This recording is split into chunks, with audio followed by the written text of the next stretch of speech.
우리는 열심히 살아왔습니다. 공부도 열심히 했고, 일도 열심히 했고, 관계도 열심히 유지했습니다. 그런데 왜 이렇게 힘들까요? 왜 항상 부족한 것 같고 불안한 걸까요? 오늘은 그 질문에 대한 답을 찾아보려 합니다. 사실 우리에게 필요한 건 더 많은 노력이 아니었습니다. 생각의 방향을 조금만 바꾸는 것이었습니다. 아무도 알려주지 않았던 인생이 편해지는 생각의 방향. 지금부터 함께 찾아가 보겠습니다. 우리는 왜 스스로를 계속 몰아붙이는가? 현대인의 고통. 우리는 끊임없이 스스로에게 말합니다. 더 열심히 해야 해. 아직 부족해. 이 정도로 만족하면 안 돼. 마치 채찍질하듯 스스로를 몰아붙입니다. 그렇게 살다 보면 어느 순간 깨닫습니다. 나는 나를 위해 사는 게 아니라 누군가의 기대를 충족시키기 위해 살고 있다는 것을요. 철학적 통찰. 쇼펜하우어는 이렇게 말했습니다. 인간은 자신이 원하는 것을 할 수 있지만 원하는 것을 원할 수는 없다. 무슨 뜻일까요? 우리가 원한다고 생각하는 것들 중 상당수는 사실 우리 자신의 욕망이 아니라 사회가, 부모님이, 주변 사람들이 심어놓은 욕망이라는 겁니다. 좋은 대학, 안정적인 직장, 높은 연봉, 결혼, 내 집 마련. 이것들이 정말 내가 원하는 걸까요? 아니면 당연히 원해야 하는 것이라고 배워서 원하는 걸까요? 현실 적용을 알아볼까요? 한번 솔직하게 물어봅시다. 지금 내가 하고 있는 일 중에 정말 내가 원해서 하는 게 얼마나 될까요? 승진을 원하는 건 정말 내가 그 일을 사랑해서일까요? 아니면 그저 승진해야 성공한 거라는 생각 때문일까요? 결혼을 하고 싶은 건 정말 그 사람과 함께하고 싶어서일까요? 아니면 이 나이면 결혼해야 한다는 압박 때문일까요? 우리가 힘든 이유는 내가 원하지도 않는 것을 위해 나를 몰아붙이고 있기 때문입니다. 여기서 첫 번째 방향 전환이 필요합니다. 이게 정말 내가 원하는 걸까? 이 질문을 자주 던지세요. 그 답을 찾는 것만으로도 삶은 훨씬 가벼워집니다. 내려놓아야 보이는 것들. 집착의 무게. 우리는 너무 많은 것을 붙잡고 있습니다. 과거의 후회, 미래의 불안, 남들의 시선, 완벽주의, 통제욕. 이 모든 것들이 우리를 짓누릅니다. 부처는 말했습니다. 모든 고통은 집착에서 온다. 정말 그렇습니다. 우리가 힘든 이유는 부족해서가 아니라 내려놓지 못해서입니다. 내려놓기의 지혜. 내려놓는다는 건 포기하는 게 아닙니다. 불필요한 짐을 버리는 겁니다. 예를 들어볼까요? 과거에 누군가에게 받은 상처.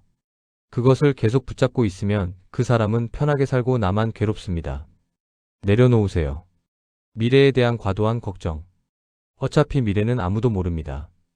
통제할 수 없는 것을 통제하려 하지 마세요. 남들의 시선. 아무리 잘해도 비판하는 사람은 있고 아무리 못해도 응원하는 사람은 있습니다. 모두를 만족시킬 수는 없습니다. 실천 방법을 알아볼까요? 그렇다면 어떻게 내려놓을 수 있을까요? 첫째, 인정하는 겁니다. 나는 완벽하지 않다. 나는 모든 것을 통제할 수 없다. 나는 모두에게 사랑받을 수 없다. 이것을 인정하는 순간 엄청난 해방감이 찾아옵니다. 둘째, 우선순위를 정하는 겁니다. 모든 것을 다 잘할 수는 없습니다. 정말 중요한 몇 가지에만 집중하세요. 나머지는 충분히 괜찮은 수준이면 됩니다. 셋째, 용서하는 겁니다. 남을 용서하고 무엇보다 나 자신을 용서하세요. 완벽하지 못한 나, 실수한 나, 부족한 나. 그 모든 것을 용서하고 받아들이세요. 내려놓는다는 것은 약해지는 게 아닙니다. 오히려 강해지는 겁니다. 불필요한 짐을 버리고 가벼워지는 것이니까요. 기대를 줄이면 행복이 커지는 이유. 기대의 역설. 우리는 많은 것을 기대합니다. 사람들이 나를 이해해 주기를, 노력하면 반드시 결과가 나오기를, 세상이 공평하기를, 내가 원하는 대로 일이 풀리기를. 하지만 현실은 다릅니다. 사람들은 나를 이해하지 못하고 노력해도 결과가 안 나올 때가 있고 세상은 공평하지 않고 일은 내 뜻대로 되지 않습니다. 그래서 우리는 실망하고 좌절합니다. 철학적 해법. 마르쿠스 아우렐리우스는 이렇게 말했습니다. 행복은 기대를 낮추는 데서 온다. 이 말을 오해하지 마세요. 꿈을 포기하라는 게 아닙니다. 현실을 있는 그대로 받아들이라는 겁니다. 기대를 낮춘다는 것은 이렇게 되어야 한다는 집착을 버리는 겁니다. 대신 이렇게 될 수도 있다는 가능성을 열어두는 거죠. 행복의 공식을 보겠습니다. 행복은 현실 빼기 기대입니다. 이 공식을 보세요. 현실이 같아도 기대가 낮으면 행복은 커집니다. 예를 들어 연봉 5천만 원을 받는 사람이 있습니다. 기대가 7천만 원이었다면 불행합니다.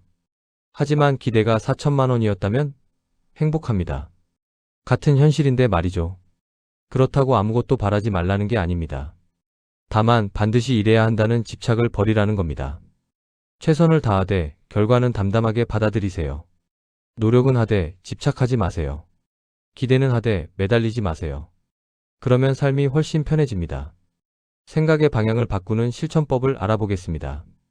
구체적인 방법론. 지금까지의 이야기를 정리하면 이렇습니다. 첫째, 이게 정말 내가 원하는 걸까? 질문하기. 둘째, 불필요한 것 내려놓기.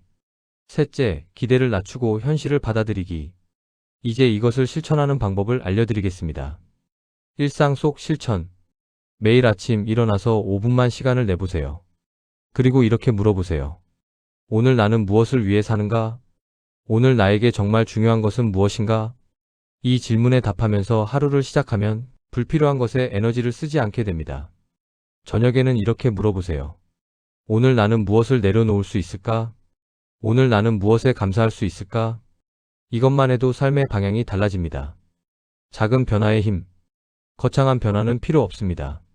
생각의 방향을 조금만 바꾸면 됩니다. 왜 안 돼? 가 아니라 어떻게 하면 될까? 나는 부족해가 아니라 나는 배우고 있어. 실패했어가 아니라 배웠어. 이런 작은 변화가 쌓이면 인생이 달라집니다. 오늘 우리는 아무도 알려주지 않았던 인생이 편해지는 생각의 방향에 대해 이야기했습니다. 더 열심히 살아야 하는 게 아니었습니다. 생각의 방향을 바꾸면 되는 거였습니다. 정말 내가 원하는 게 무엇인지 묻고 불필요한 것을 내려놓고 기대를 낮추고 현실을 받아들이는 것. 이것만으로도 삶은 충분히 편해집니다. 여러분도 오늘부터 시작해보세요. 생각의 방향을 조금만 바꿔보세요. 그러면 세상이 다르게 보일 겁니다. 오늘도 수고 많으셨습니다. 여러분은 이미 충분히 잘하고 있습니다. 구독과 좋아요는 영상 제작에 큰 힘이 됩니다. 감사합니다.